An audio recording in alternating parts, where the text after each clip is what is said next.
Irmãos, a graça e a paz, bom dia. É uma alegria estar aqui com os queridos. Irmãos, o texto nosso é João, Evangelho de João, capítulo 14.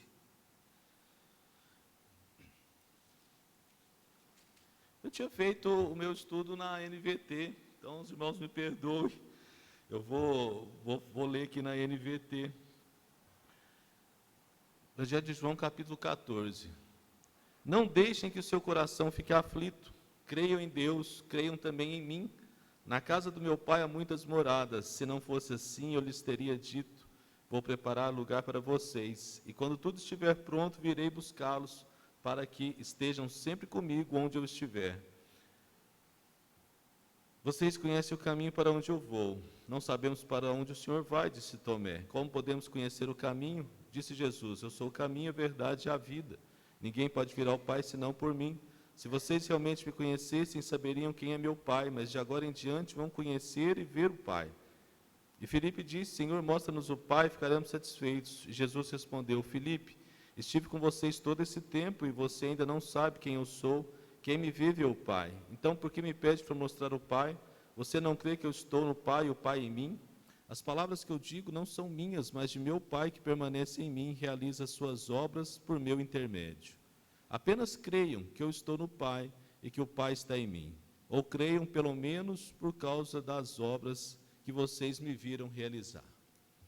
Senhor, nós te louvamos, te agradecemos pela tua palavra lida, Senhor, e te pedimos, Pai, que o Senhor possa iluminar nossa mente, iluminar, Senhor Deus, nosso coração, Pai, para que a tua palavra faça efeito em nossas vidas. Te clamamos, Pai, a tua misericórdia, em nome de Jesus. Amém. Irmãos, nesses dias de angústia, né, acabamos de sair de um período atribulado, esse período de pandemia. Se a gente for analisar, a OMS ticou esse peso, né, vamos colocar assim, esse termo da pandemia, foi agora, tem pouco tempo, eu creio que menos de 2 meses. E a gente sabe que esse período foi um período conturbado, não só por causa da pandemia, mas, um período complexo, né? E se a gente pudesse sair dessa época carregada de medos, de angústias, tribulações, e a gente pudesse, às vezes, fugir de tudo isso, embarcar numa jornada para um outro mundo, livre de tudo isso que a gente esteja vivendo. Pois é, a menina Dorothy e o seu cachorrinho Totó, eles conseguiram deixar esse mundo para trás. O problema é que eles pegaram carona num furacão sem querer e foram parar num mundo muito maluco, com espantalho falante, com homem de lata, leão, bruxa má, bruxa boazinha. E assim começa a história do Mágico de Oz, que desde o seu lançamento em 1900 foi um grande sucesso do público infantil. Tanto é que o seu autor, o Lyman Frank Baum, é considerado o maior autor norte-americano de fantasia para crianças. Irmãos, e o Mágico de Oz, ele conta a história dessa garotinha, Dorothy, que morava numa fazenda no estado do Kansas, com seus tios e o seu cachorrinho Totó. E a vida era meio sem graça. Até que um dia, um mega furacão aparece lá na fazenda, leva Dorothy, o Totó e a casa, tudo embora para a terra de Oz. E quando essa casa aterriza, ela aterriza em cima da casa da bruxa malvada do leste. E mata a bruxa malvada do leste. E a irmã dela, a bruxa malvada do oeste, fica muito furiosa. E a história é que a Dorothy, ela quer voltar para casa, e ela descobre que esse mágico de Oz, que morava na cidade das Esmeraldas, ela podia levar, e ela vai por um caminho que é pela estrada de tijolinhos até chegar no Mágico de Oz. E ela encontra esses colegas, né, os amigos que ela faz lá, e ela tem muitas adversidades, obstáculos, acontece um monte de historinha no meio do caminho. O caminho era fácil, bastava seguir essa estrada de tijolinhos. Mas, em meio a tudo isso, acontecem alguns problemas. No filme, que conta a história do livro, né, um clássico de 1939, quando ela volta, ela acorda, só que é como se ela tivesse acordado de alucinações. O filme é assim. E quando ela acorda, ela repete várias vezes: não há lugar como nosso lar, não há lugar como nosso lar, não há lugar como nosso lar. E perturbada pelo sonho, a garota acha conforto por saber que ela está na sua cama, está na sua casa, rodeada dos seus amigos e rodeada da sua família. O Kansas e a tia Amy nunca pareceram tão bons. Irmãos, para nós, cristãos, a nossa peregrinação aqui, na vida real, ela é um pouco semelhante com a jornada de Dorothy pela estrada dos tijolinhos amarelos, porque é cheia de sonhos ilusórios, experiências assustadoras, separações angustiantes, nervos e medos descontrolados, fatos decepcionantes, realidades desanimadoras. Exemplo foi aí o Covid, que a gente passou esse período. E quanto mais longe a gente chega nessa estrada da vida, irmãos, correndo e sem parar de correr, e impossível de voltar atrás, mais os cristãos de verdade concluem que aqui não é o nosso lar, aqui não é o nosso país, aqui não é a nossa casa. E aí, irmãos, não há lugar realmente como nosso lar, não há lugar como o céu. Irmãos, e eu não preciso dizer para ninguém que a nossa alma, às vezes, ela se encontra, devido a situações, circunstâncias, angustiada. Às vezes a minha, a sua alma, quando nós nos vemos, nós nos encontramos angustiados, ansiosos, aflitos, né? E tampouco é necessário descrever o porquê, como eu disse, né? Tantas coisas, politicagem, polarização, perdas, muita coisa acontece no nosso dia a dia. E viver nesses dias em que estamos vivendo, irmãos, principalmente no Brasil, não é para amador.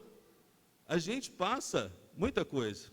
Mas eu quero te falar, irmãos, que no Evangelho de João, principalmente nessa passagem de João capítulo 14, né, é uma passagem muito prática. Porque o nosso texto, irmãos, ele é muito relevante, aliás, para as nossas lutas que nós temos que travar. Principalmente nesses dias, a tendência de termos uma alma pecaminosamente angustiada, uma alma pecaminosamente perturbada, angustiada, ansiosa. Irmãos, o contexto aqui de João 14, se a gente for pegar um pouquinho antes, João 13, Jesus ali no cenáculo, ele lava os pés dos discípulos, né? Ele fala da traição de Judas, ele fala da negação de Jesus, da negação de Pedro. E a gente percebe o seguinte, que aqueles discípulos, eles estavam angustiados. Os 11 ali, né, porque Judas já tinha ido entregar Jesus, aqueles discípulos, eles estavam angustiados. E a gente percebe, irmãos, que essa angústia era uma angústia pecaminosa, porque era uma angústia que é por falta de fé, por falta de credulidade. Quer ver? Olha o verso 1, quando ele fala o quê? Não deixe seu coração ficar aflito, né? Ou não se turbe o vosso coração, não fique angustiado. E qual que é o contrário disso? Creia, né? Não fique angustiado, creia. Creia em Deus, creia também em mim. Irmãos, crer ou ter fé é o oposto de uma alma angustiada, pecaminosamente aflita, perturbada. João, né, o versículo 1, não se angustiem, creiam em mim, creiam em mim. E 2 vezes no versículo 11, creiam em mim, creiam, tenham fé. Irmãos, é crer em Jesus, porque por quem Ele realmente é. Crer em Deus e crer em Jesus por quem realmente é a mesma coisa. João capítulo 12, versículo 44, ele fala isso, se vocês creem em mim, não creem apenas em mim, creem também naquele que me enviou. Ou seja, ele está falando o seguinte, olha, não se angustie, não se preocupe, não se perturbe, não se abatam, creiam em mim, creiam em Deus. Irmãos, e aqui a gente vai ver o seguinte: havia motivo para esses apóstolos estarem agitados, perturbados, angustiados, pecaminosamente angustiados, vamos colocar assim. Bom, como eu disse, né, há motivos sim. Primeiro, versículo 13, 21. Havia sido levantada a questão que um deles trairia o Senhor, e que por isso eles estavam profundamente angustiados. 2, havia sido dito pelo Senhor que ele os deixaria, e para onde iria os apóstolos, eles não poderiam, e para onde ele iria, os apóstolos não poderiam segui-lo. Ou seja, Jesus estava falando o seguinte: olha, eu vou morrer. Tá? E os discípulos ficaram o quê? Angustiados, ansiosos. Mas espera aí, falou que ele vai morrer, é isso mesmo que a gente entendeu? Ele vai para um lugar que a gente não pode ir. Ainda por cima havia falado com todas as letras que Pedro o negaria, e que mesmo que ele tentasse, se doasse em sacrifício, nada resolveria. Simão Pedro perguntou: para onde o Senhor vai? Jesus respondeu: para onde vou, vocês não podem ir agora, mas me seguirão mais tarde. Senhor, por que eu não posso ir agora? Perguntou ele. Estou disposto a morrer pelo Senhor. Jesus responde: morrer por mim? Eu lhe digo a verdade, Pedro, antes que o galo cante, você me negará 3 vezes. Irmãos, esse é o contexto para que Jesus fale. Em outras palavras, irmãos, não faltavam motivos para todos eles à mesa estarem preocupados, aflitos, profundamente angustiados.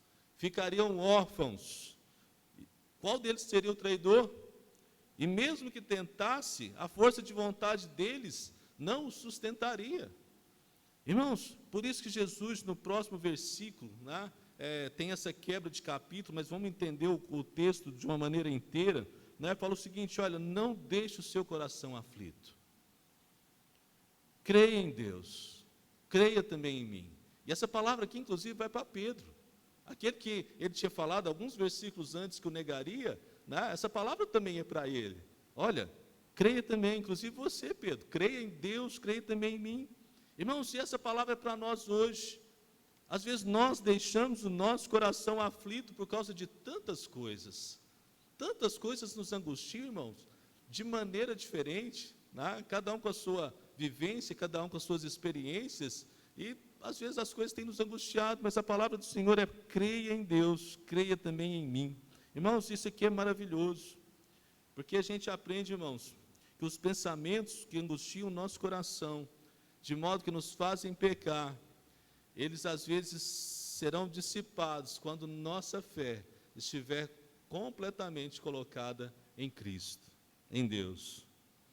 Irmãos, outra coisa, às vezes os pensamentos que nutrimos, fruto da falta de fé em Cristo, causam angústias, agitações pecaminosas, perturbações pecaminosas, medos pecaminosos, atitudes pecaminosas, são acalmados pelas promessas do Senhor.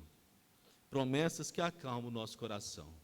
Irmãos, e o nosso texto, ele nos faz encantar por Jesus. A gente vê como Jesus, ele é maravilhoso. Porque se a gente olhar para essa passagem, irmãos, o modo como Cristo age, o jeito que ele fala, à luz de todo o contexto que ele está vivendo. Irmãos, pense o seguinte: essa é a noite mais negra, vamos colocar assim, da história de Jesus.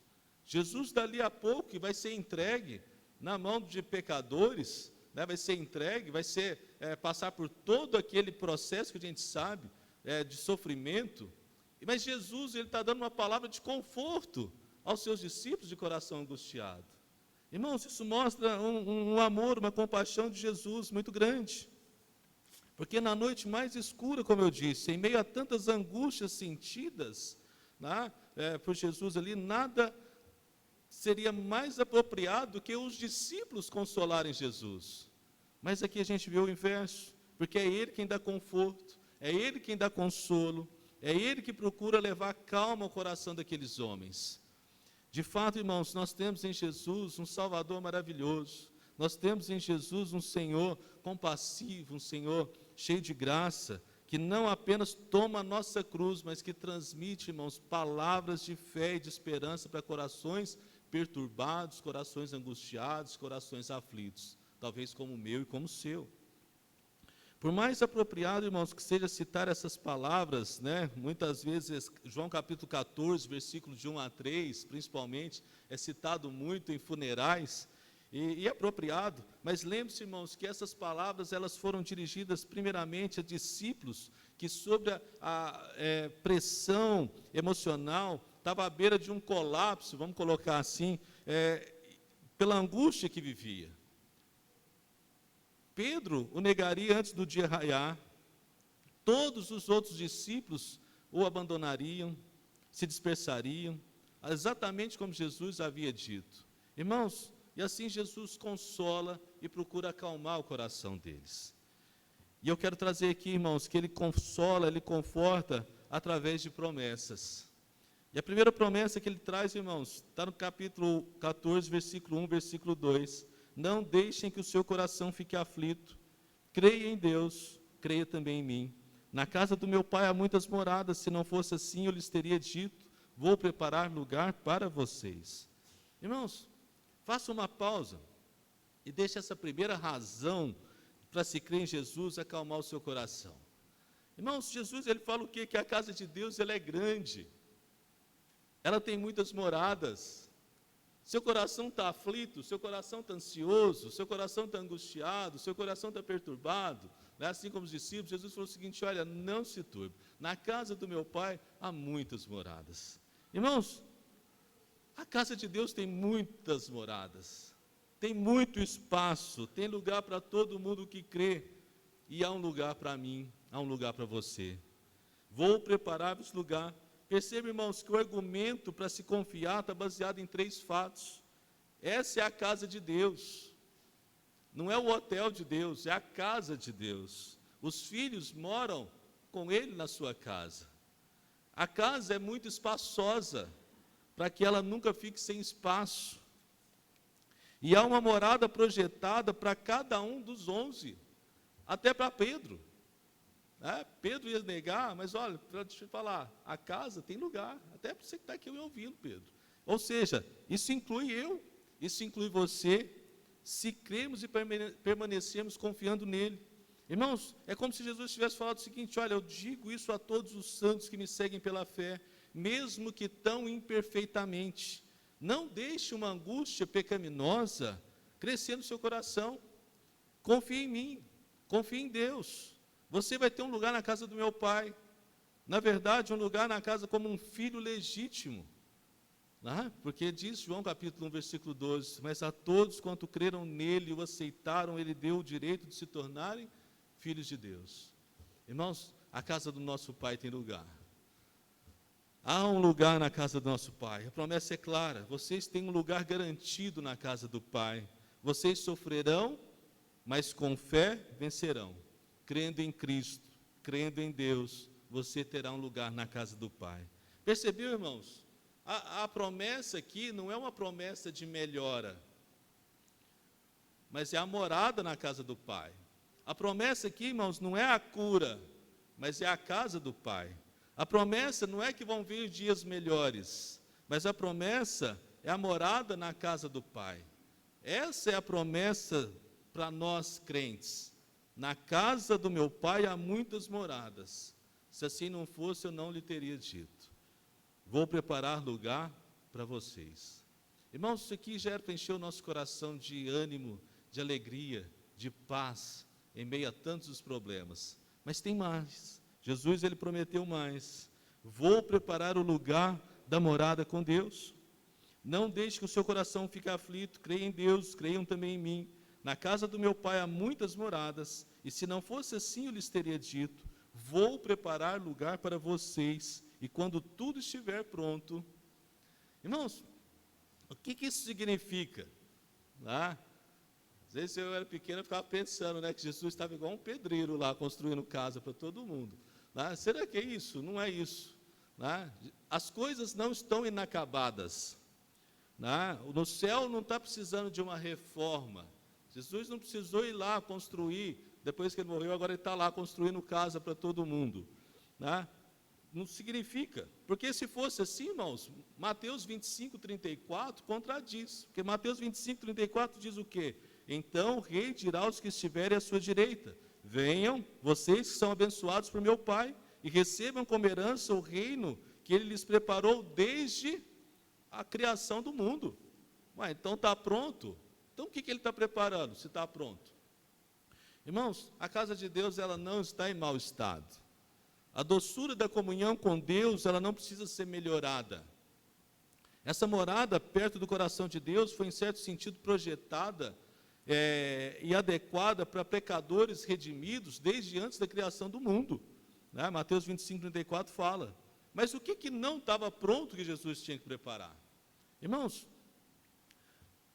a maneira de se entrar nessa casa. É como se tivesse ali, o quarto está pronto, mas a porta está trancada. A casa está pronta, mas está trancada a porta. Então Jesus, ele vai fazer o seguinte, né? O pecado, ele não havia sido ainda expiado. Jesus é o Cordeiro de Deus, estava prestes a ser morto pelo pecado. A ira de Deus, a condenação de Deus, a maldição de Deus, estava pronta para ser satisfeita, mas aonde? Em Cristo, que se tornou maldição em nosso lugar. Irmãos, Jesus, quando Ele morre, Ele recebe sobre si a nossa condenação. Ele suporta, né, no corpo o castigo do Pai. A morte estava para ser derrotada. Jesus estava prestes a dar sua vida e tomá-la de volta das garras da morte. Ou seja, cada obstáculo que existia entre nós e a casa do Pai estava prestes a ser removido na cruz do Calvário. Faltava a chave para destrancar a nossa morada. E quando Jesus, né, ele morre na cruz, né, ele abre esse acesso que nos dá a casa do Pai. Em outras palavras, irmãos, é como se fosse o seguinte: olha, eu vou preparar lugar para vocês, e à medida que eu vou tornar esse acesso, eu vou tornar isso acessível a vocês. Em outras palavras, Pedro e os demais apóstolos, você e eu, não precisamos ter uma perturbação, uma angústia na alma, por sermos discípulos imperfeitos, merecedores da ira e merecedores indignos de Jesus. O nosso pecado, irmãos, não significa que nosso lugar na casa de Deus ficará indisponível e inadequado. Porque Jesus, naquela noite, Ele saiu para comprar o nosso perdão e se tornar o caminho para o Pai. Ele tornaria nossa morada não apenas disponível, mas acessível e seguro para as suas ovelhas redimidas. Irmão, portanto, não deixe o seu coração ficar perturbado, porque Jesus já nos perdoou. Jesus abriu o caminho para a casa do Pai. Ele nos deu o acesso. Portanto, irmãos, confie em Cristo. Confie em Deus. Mas não é só isso que ele diz quando ele fala: vou preparar lugar para vocês. Há um segundo sentido, que as coisas não estavam prontas enquanto Jesus falava. Isso nos leva ao terceiro argumento do porquê de se confiar em Jesus.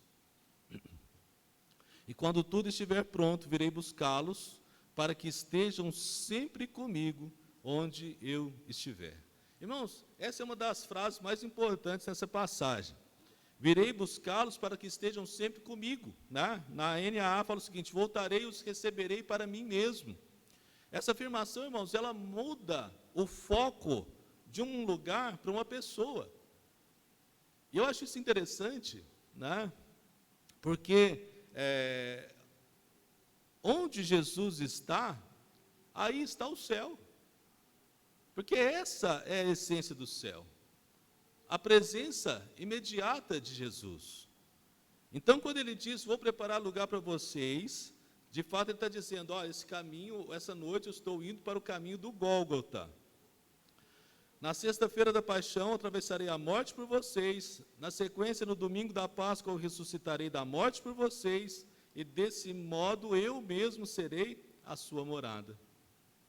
Irmãos, a essência do céu é a presença de Jesus. E através da morte dele, ele nos dá acesso a essa presença. Eu sou sua morada na casa do meu Pai. John Piper diz o seguinte sobre esse texto: não use essa passagem das Escrituras para mostrar que quando Jesus voltar na segunda vinda, ele o levará para o céu. Ele não diz isso.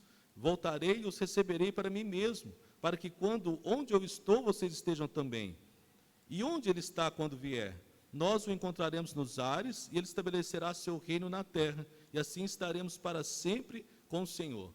Eu vi o Augusto Nicodemos, até fazendo um comentário sobre isso, ele fala o seguinte: olha, Jesus ele não está enfatizando, né, se é o céu um estado intermediário, mas ele está querendo falar o seguinte: se é o novo céu e a nova terra, ele está querendo falar o seguinte: olha, onde eu estiver, vocês vão estar comigo. Isso é o céu.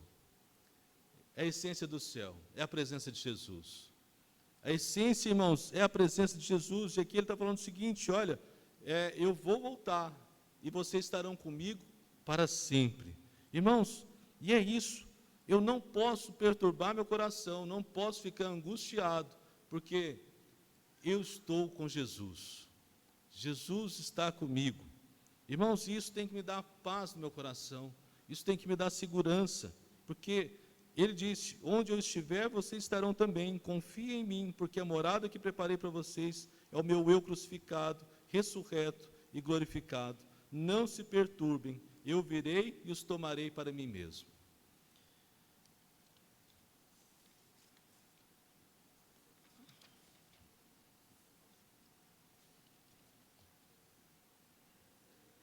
O que está nos perturbando nesse momento, irmãos? Qual que às vezes é a causa de noites sem dormir? Qual tem sido o nosso maior medo? Por que às vezes o coração tem estado atribulado? O que tem nos deixado angustiado? Pare e pense. O que há? Mais do que isso, irmãos, mais do que o que acontece, como nós temos reagido a tudo que tem se passado no nosso coração. Porque, irmãos, problemas nós vamos ter. Quando a gente estiver aqui, teremos nossos problemas, mas como nós temos reagido a esses problemas? Como nós temos reagido? Muitos, irmãos, negam os problemas. Outros fazem de conta que não estão acontecendo. Alguns vão levando com a barriga. Há outros que fogem e enfiam a cara em mundos paralelos. A gente sabe disso: bebida, drogas, comida, remédio e tantas outras coisas. E há pessoas que se entregam à depressão e à paralisia do medo. Mas no texto de hoje, irmãos, nós vemos que Jesus nos chama à fé. Não deixe que o seu coração fique aflito. Creiam em Deus, creiam também em mim. E com base em que Jesus disse isso?